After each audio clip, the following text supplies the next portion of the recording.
మీరు second hand vehicle తీసుకోవాలనుకుంటున్నారా? ముందుగా నేను మీ Deepak, welcome to our channel. అయితే ఈరోజు వీడియో వచ్చేసి సెకండ్ హ్యాండ్ కార్ తీసుకుంటున్నారు కదా, దాని గురించి మీకు ఎంతవరకు తెలుసు ఎంతవరకు తెలియదు ఈ వీడియోలో మీకు చెప్పాలనుకుంటున్నాను. అసలు టిప్స్ గురించి తెలుసుకోబోయే ముందు మన ఛానల్ని లైక్ చేయండి. ఇంతవరకు సబ్స్క్రైబ్ చేసుకోకపోతే సబ్స్క్రైబ్ చేసుకోండి ప్లీజ్. మీరు సబ్స్క్రైబ్ చేసుకుంటే నాకు కొంచెం సపోర్టివ్గా ఉంటుంది. ఓకే ఫ్రెండ్స్, ఇక వీడియోలోకి వెళ్ళిపోదాం. అయితే మీరు సెకండ్ హ్యాండ్ వెహికల్ తీసుకుందామని అనుకుంటారు, సెకండ్ హ్యాండ్ వెహికల్ తీసుకుందామని వెళ్తారు.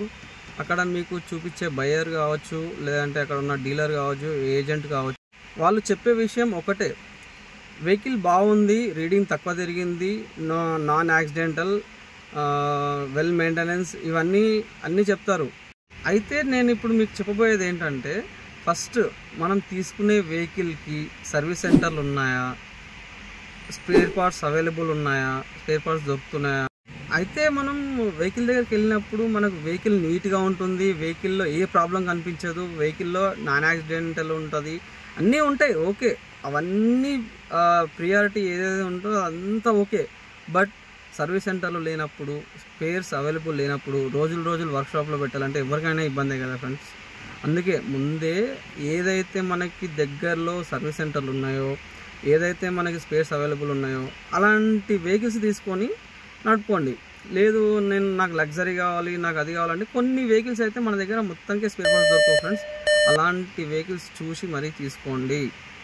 ఇంకోటి ఏంటంటే, మనకి రీసేల్ వాల్యూ ఉందా, వెహికల్ మనం తీసుకున్న వెహికల్కి రీసేల్ వాల్యూ ఉందా లేదా చెక్ చేసుకోండి. ఈ 3 పాయింట్స్ మనం చెక్ చేసుకున్నాం అనుకోండి, మిగతా మెయింటెనెన్స్ కావచ్చు, మైలేజ్ కావచ్చు, లగ్జరీ కావచ్చు, ఏసీ కావచ్చు, నాన్ యాక్సిడెంటల్ కావచ్చు, ట్రీ పెయింటింగ్ కావచ్చు, ఇవన్నీ తర్వాత ఫస్ట్ మనం ఈ 3 తెలుసుకోవాలి. ఈ 3 తెలుసుకున్న తర్వాత మీరు వెహికల్ కండిషన్ ఎలా ఉంది, వెహికల్ ఎంత మైలేజ్ ఇస్తుంది, వెహికల్ రీసేల్ ఉందా లేదా అని ఇవన్నీ తెలుసుకోవాలన్నమాట. ఒకవేళ మనం ఎందుకు తెలుసుకోవాలి అని మీకు డౌట్ రావచ్చు. ఒకవేళ మనం తెలుసుకోలేదనుకోండి, మనకి ఫస్ట్ ఆఫ్ ఆల్ మనం తిరిగినన్ని రోజులు మంచిగా తిరుగుతుంది వెహికల్. ఎప్పుడైతే రిపేర్ వస్తుందో మన సెంటర్ల గురించి వెతుకుతామో అక్కడ మనకి సర్వీస్ సెంటర్లు దొరకవు. ప్లస్ దొరికినా మనకి ఎక్కడో 50-60 కిలోమీటర్స్ అవతల ఉంటాయి.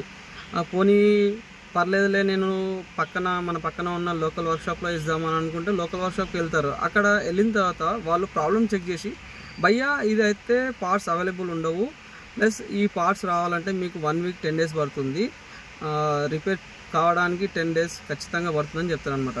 అప్పుడు మనకు అనిపిస్తుంది, అరే మనం తీసుకున్న వెహికల్ అసలు మంచి వెహికలేనా, 1 వీక్ 10 డేస్ 15 డేస్ ఇట్లా వర్క్షాప్లలో పెడితే మనకి ఏం లాభం అని మీకు అనిపిస్తుంది.